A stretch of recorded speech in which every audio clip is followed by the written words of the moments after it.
ان دعاؤں کے سلسلے میں ایک عظیم باب صحیفہ سجادیہ ہے۔ 52 دعائیں ہیں میرے مولا سجاد کی اس صحیفے کے اندر، اور میرے معصوم امام نے اللہ سے مانگنے کا ہمیں ڈھنگ سلیقہ عطا کیا ہے۔ 3 کام امام نے اپنی زندگی میں اپنائے، 3 طریقے زندگی گزارنے کے، امام کی زندگی کے 3 انداز، یا اپنے گھروں میں، اپنے گھر میں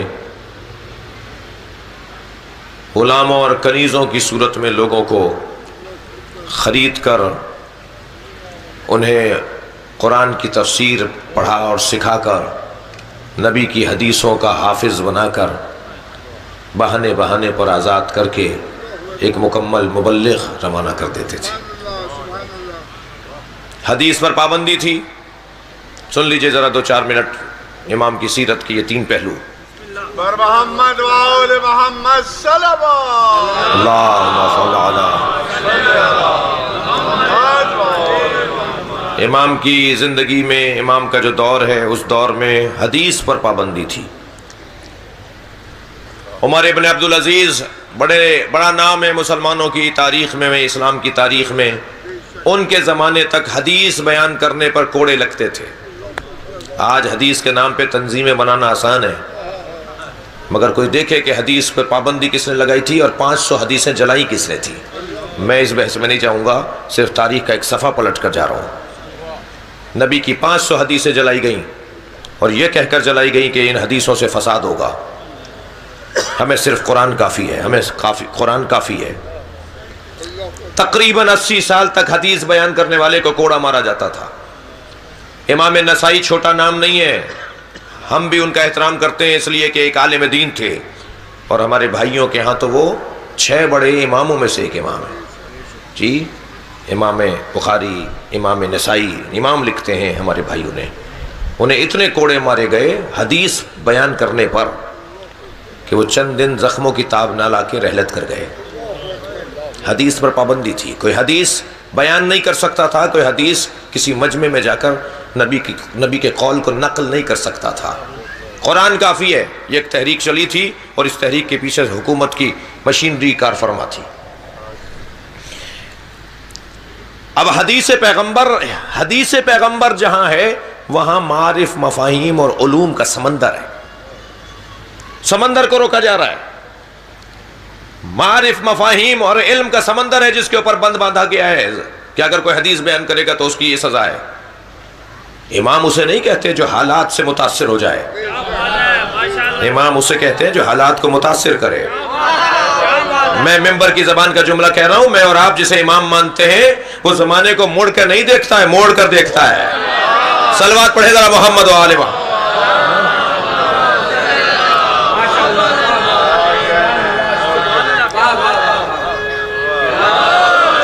علی جیسا بساتے دہر پا گوہر نہیں دیکھا، کئی صدیاں ہوئی پر ایسا قداور نہیں دیکھا۔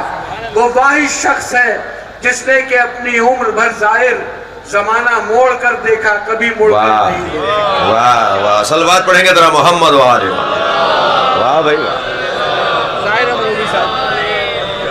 آباد نقو صاحب، جزاک اللہ۔ میں نے تو پہلے یہ اقرار کر لیا تھا، مضبوط ناظم ہے، اور یہی ناظم کا انداز ہوتا ہے۔ حدیث پر پابندی۔ اب حدیث، میں جملہ تکرار کر رہا ہوں، حدیث ایک معرفت کا سمندر، نبی کے جو اقوال ہیں، نبی کی زبان سے نکلے ہوئے الفاظ، وہ معرفت کا سمندر ہے، وہ علم کا ایک سمندر ہے، اسے روک دیا گیا۔ ہم جنہیں امام مانتے ہیں وہ کسی کے پابند نہیں ہیں، وہ مشیت کے پابند ہیں۔ کیا کریں؟ میرے معصوم امام کپڑے اپنے خود طے کرتے تھے، خود اپنے کپڑوں کو تبدیل کرتے تھے، خود اپنے کپڑوں کو پانی سے نکالتے تھے، اپنا کھانا خود بناتے تھے، اپنا بستر خود سیدھا کرتے تھے، اپنا بستر خود لپیٹتے تھے، اور 80 کنیزیں تھیں اور 100 سے زیادہ غلام تھے۔ دقت فرمائیں، امام کے 100 سے زیادہ غلام تھے، امام سجاد کی 80 کنیزیں تھیں۔ جو اپنا بستر خود طے کرتا تھا، اپنا بستر خود سیدھا کرتے تھے، پانی مانگنے کے لیے صرف اپنی کنیز کو یا اپنے غلام کو آواز دیتے تھے، اس لیے کہ حکم ہے کہ پانی کے لیے آپ اپنے والدین کو بھی کہہ سکتے ہیں۔ جی اتنا اجر ہے پانی پلانے کا کہ آپ والدین کو کہیے تاکہ یہ اجر اور یہ ثواب والدین کو بھی ملے۔ واحد کام ہے جو ماں باپ کو کہا جا سکتا ہے۔ جی جس کی اتنی کنیزیں، جس کے اتنے غلام، کام وہ اپنا خود کرتے تھے، یہ غلام رکھے کیوں تھے، یہ کنیزیں رکھی کیوں تھیں؟ مقصد یہی تھا کہ غلام اور کنیز خریدتے تھے، انہیں نبی کی حدیثوں کا حافظ بناتے تھے اور پھر ایک پانی پلا دینے پر آزاد کر دیتے تھے۔ اور صلوات پڑھ لیں ذرا محمد وال۔ اب یہ کنیز آزاد ہو کر نہیں جا رہی ہوتی تھی، یہ غلام آزاد ہو کر نہیں جا رہا ہوتا تھا، بلکہ یہ مبلغ دین بن کے جا رہا ہوتا تھا، یہ نبی کی حدیثوں کا محافظ بن کے جا رہا ہوتا تھا۔ ایک کام میرے مولا کا مدرسہ علمی کی تشکیل، یہ علمی مدرسہ تھا کنیز اور غلاموں کی صورت میں۔ دوسرا جو آپ کی سیرت کا بڑا غالب پہلو ہے وہ یہی جو میں ابھی بات کر رہا تھا، جو میرا مقدمہ گزرا ہے پورا، وہ ہے ادعیہ کے ذریعے، دعاؤں کے ذریعے سے امام نے اپنی حاجات کو اللہ کی بارگاہ میں رکھا ہے۔ معرفت الہی کا سامان، اللہ کی معرفت کا سامان۔ اور تیسرا مشغلہ امام کا ذکر کربلا، مسلسل مجالس، مسلسل فرش اعضا، کوئی دن نہیں ہوتا تھا جب امام کے گھر میں مجلس نہ ہوتی ہو۔ سن 61 ہجری سے 95 ہجری تک جوڑیے کتنے سال ہوئے؟ 35 سال۔ 35 سال میرے مولا نے گریہ کیا ہے، آنکھوں سے پانی ختم ہو گیا تھا، مولا کی آنکھوں سے خون بہتا تھا۔ جب کبھی پانی آتا تھا تو پانی کو دیکھ کر امام سجاد روتے تھے۔ کسی نے پوچھا مولا پانی کو دیکھ کر کیوں گریہ فرماتے ہیں؟ فرمایا مجھے وہ منظر یاد آ جاتا ہے جب میرے بابا علی اصغر کے لیے پانی مانگ رہے تھے۔ سب سے زیادہ امام سجاد کو اپنے بابا حسین کے پیاس کی تکلیف تھی۔ جب کسی نے پوچھا نا مولا آپ کو کچھ منظر، کیا منظر یاد ہے؟ فرماتے ہیں میں اس منظر کو نہیں بھلاتا کہ جب میرے بابا سوکھے ہونٹوں کے ساتھ مارا گیا۔ اجرکم اللہ، اجرکم اللہ۔ تھکیں گے نہیں اگر رونا آ رہا ہو تو؟ آپ کی آوازیں بلند ہو رہی ہیں، مجلس میں جب بیٹھیں تو پرسہ دینا حق ہے، اس مجلس کا حصہ ہے اور اہم ترین حصہ ہے۔ میں سوال کر رہا ہوں رونے والوں سے، عزاداروں سے، کربلا میں سب سے زیادہ پیاسا کون تھا؟ کربلا میں سب سے زیادہ پیاسا علی اصغر تھے، سب سے زیادہ پیاسے حضرت علی اکبر تھے، کربلا میں سب سے زیادہ پیاسے امام حسین تھے، اس لیے کہ سب سے آخر میں شہید ہوئے۔ دلیل دینے جا رہا ہوں، 3 دلیلیں مقتل کی تاریخ سے اور صفحات سے عرض کروں گا۔ پہلی دلیل یہ کہ جب ذوالجناح خبر شہادت پہنچانے آیا ہے، اچھا عجیب داستان ہے، کربلا کا واقعہ بڑا عجیب ہے، فطریات سے بھرپور ہے۔ آپ نے بہت سنا ہوگا کہ بیٹیوں کو باپ سے محبت ہوتی ہے اور باپ بھی بیٹیوں کی طرف زیادہ پیار اور رغبت رکھتے ہیں۔ میں نے کربلا کے میدان میں دیکھا ہے، ذوالجناح جب امام حسین کی شہادت کی خبر سنانے آیا ہے نا خیمہ گاہ کی طرف، دوڑتا ہوا آیا ہے، ایسے پیر مار رہا تھا زمین پہ جیسے ماتم کر رہا ہو۔ مقتل کا جملہ ہے، اس کے گلے سے ایسے آواز نکل رہی تھی جیسے جانور ذبح ہوتا ہے تو نرخڑے سے آواز نکلتی ہے۔ اور میرے مولا سجاد سے کسی نے پوچھا تھا مولا یہ کیا کہتا ہوا آ رہا تھا؟ تو امام نے جملہ فرمایا، یہ کہتا جا رہا تھا الدلیمہ الدلیمہ، ظلم ہو گیا، ظلم ہو گیا، حسین کو مار دیا، حسین کو مار دیا۔ یہ اپنے منہ سے یہ کہہ رہا تھا ظلم ہو گیا، ظلم ہو گیا۔ اور یہ آیا ہے خیمہ گاہ کی طرف۔ سنیں گے عزادارو، ذوالجناح نے جناب زینب کے خیمے کا رخ نہیں کیا، ذوالجناح نے جناب رباب کے خیمے کا رخ نہیں کیا، ذوالجناح وہاں نہیں گیا جہاں ام لیلہ تھی، ذوالجناح وہاں نہیں گیا جہاں امام سجاد تھے، ذوالجناح اس خیمے میں گیا ہے، اس خیمے کے در پہ گیا ہے جہاں سکینہ تھی، اس لیے کہ بیٹی کو خبر دینی ہے، بیٹی کو خبر دینی ہے بابا مارا گیا۔ ایک مرتبہ بی بی باہر آئی بابا کے گھوڑے کی آواز سن کر، میری بی بی سکینہ نے جب دیکھا کہ زین ڈھلکی ہوئی ہے،